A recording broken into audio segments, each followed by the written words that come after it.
नमस्कार दोस्तों, अगर आप भी 2025 में होंडा एसपी 125 को फाइनेंस करवा के ईएमआई पे लेने के बारे में सोच रहे हैं तो आज की इस वीडियो पे मैं आप लोग को एसपी 125 का ईएमआई से रिलेटेड सभी चीज़ें बताने वाला हूं। जैसे कि अगर आप लोग इस बाइक को ईएमआई पे लेने के बारे में सोच रहे हैं तो आप लोग को कौन कौन से डॉक्यूमेंट लेंगे, कितना आप लोग को कम से कम डाउन पेमेंट करना पड़ेगा, मंथली में कितना ईएमआई भरना पड़ेगा, उन सभी चीज़ों के बारे में आगे वीडियो में बात करेंगे। तो चलिए वीडियो को स्टार्ट करते हैं। अगर आप लोग चैनल पर पहली बार आए हैं तो चैनल को भाई सब्सक्राइब भी कर लीजिएगा। आगे आप लोग को बाइक से रिलेटेड ऐसे ही काफ़ी सारे वीडियोस की इन्फॉर्मेशन देखने को मिलती रहेंगी। तो चलिए हम लोग इस वीडियो को स्टार्ट करते हैं। सबसे पहले तो भाई मैं आप लोग को इस बाइक के प्राइसिंग के बारे में ही बताऊं, और आज जो हम लोग ईएमआई निकालेंगे ना, वो हम लोग एसपी 125 का टॉप एंड मॉडल का ईएमआई निकालेंगे, जिसमें नया डिजिटल मीटर कंसोल और ब्लूटूथ कनेक्टिविटी जो मिलता है आपको, वही मॉडल का हम लोग ईएमआई निकालेंगे। और इस मॉडल का जो ऑन रोड प्राइसिंग है ये लगभग आपको 1,24,847 रुपये के आसपास में देखने को मिलेगा। यानी मोटा मोटी आप समझो तो 1,25,000 रुपये के आसपास में इसका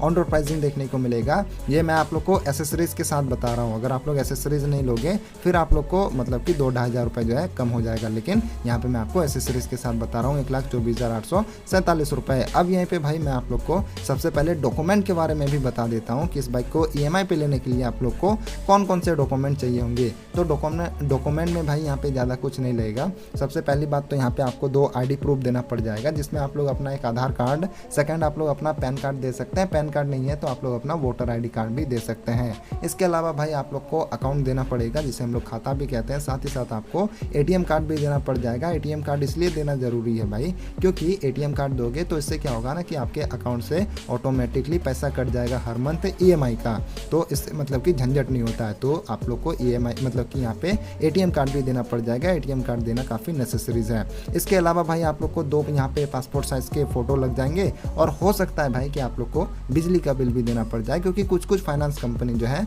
बिजली का बिल भी मांग लेती है। तो बस आपको इतने सारे डॉक्यूमेंट चाहिए होंगे इस बाइक को ईएमआई पे लेने के लिए। इसके अलावा अगर मैं आपको डाउन पेमेंट के बारे में बताऊँ ना, तो डाउन पेमेंट भाई सबसे पहले तो मैं आपको बता दूँ कि आपके सिविल स्कोर पे डिपेंड करेगा कि डाउन पेमेंट जो है आपको कितना करना है। लेकिन जनरली जो डाउन पेमेंट होता है वो 30% के आसपास में होता है। यानी कि बाइक का जो भी ऑन रोड प्राइसिंग होगा उसका भाई 30% आपको डाउन पेमेंट करना होगा। यानी कि 1,24,847 रुपये जो बाइक का प्राइसिंग है, इसका अगर हम लोग 30% निकालें तो लगभग भाई 37,454 रुपये के आसपास में होता है। तो मतलब भाई मोटा मोटी 37,454 रुपये के आसपास में आपको डाउन पेमेंट करना होगा। ये मैंने आप लोगों को जनरली बताया कि इतना होगा, लेकिन अगर आप लोग का सिविल स्कोर ज़्यादा बढ़िया है तो आपको इससे कम डाउन पेमेंट पे भी बाइक मिल जाएगा। सिविल स्कोर खराब है तो इससे ज़्यादा भी डाउन पेमेंट देना पड़ सकता है। बाकी अब यहाँ पे अगर मैं आप लोग को ईएमआई के बारे में बता देता हूँ, तो अगर आप लोग यहाँ पे इस बाइक को जो है ना 1 साल के लिए लेते हैं लोन पे, तो मंथली में 8,156 रुपये के आसपास में पेमेंट करना होगा। अगर यहाँ पे अगर आप लोग इस बाइक को 1.5 साल के लिए लेते हैं लोन पे,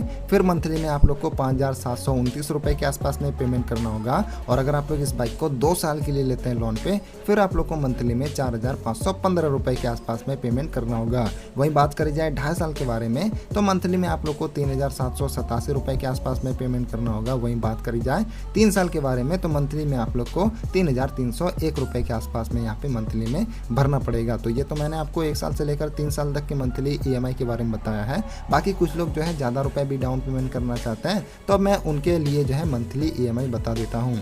तो अगर आप लोग इस बाइक के लिए 40,000 रुपये डाउन पेमेंट करना चाहते हैं, 2 साल का अगर आपका लोन रहता है, तो मंथली में भाई लगभग 4,383 रुपये के आसपास में आपको ईएमआई भरना पड़ेगा। अगर आप लोग इस बाइक के लिए 50,000 रुपये डाउन पेमेंट करते हैं और 2 साल का ही लोन रहेगा, तो फिर आप लोग को मंथली में 3,867 रुपये के आसपास में ईएमआई भरना पड़ेगा।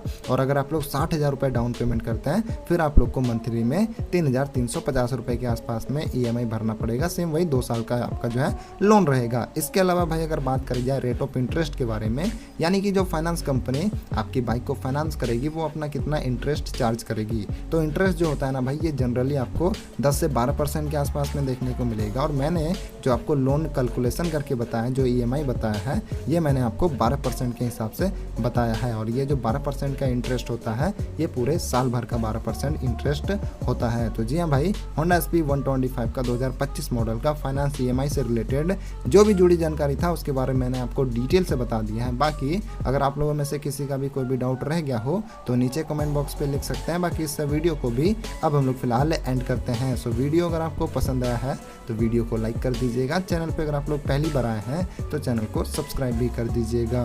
तो इस वीडियो में फिलहाल इतना ही है, मिलते हैं अगले वीडियो में। तब तक के लिए जय Hind, Vande Mataram and also ride safe.